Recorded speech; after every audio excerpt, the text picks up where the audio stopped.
জোর জবরদস্তি করেছে। মেম্বারের মেয়েগুলো আবারও তোর সাথে জোর জবরদস্তি করেছে, কলার ধরেছে। হায় রে আবুল, আজকে তো ওদের খেলা শেষ করে দেবো একদম।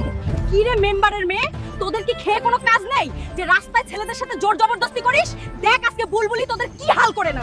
কি রে আবুল, তোর বোনকে নিয়ে এসেছিস দেখে ভয় পাবো নাকি? দেখ তোর বোন আজ এখান থেকে জিন্দা যেতে পারে কিনা সেটাই আসল কথা, বুঝলি?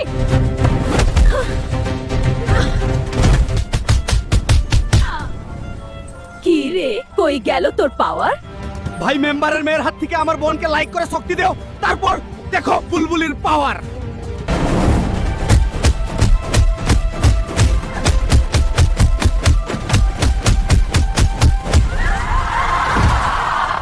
কি রে মেম্বার, মেয়েদের কি কোনো শিক্ষা দিসনি? আজকে শুধু ওয়ার্নিং দিয়ে গেলাম, নেক্সট টাইম কিন্তু খুঁজেও পাবি না। ভাই তোর বোন থাকতে তুই কোনো চিন্তা করিস না। বন্ধুরা, বুলবুলি পাওয়ার ভালো লাগলে লাইক করে চ্যানেলটা সাবস্ক্রাইব করে দিও।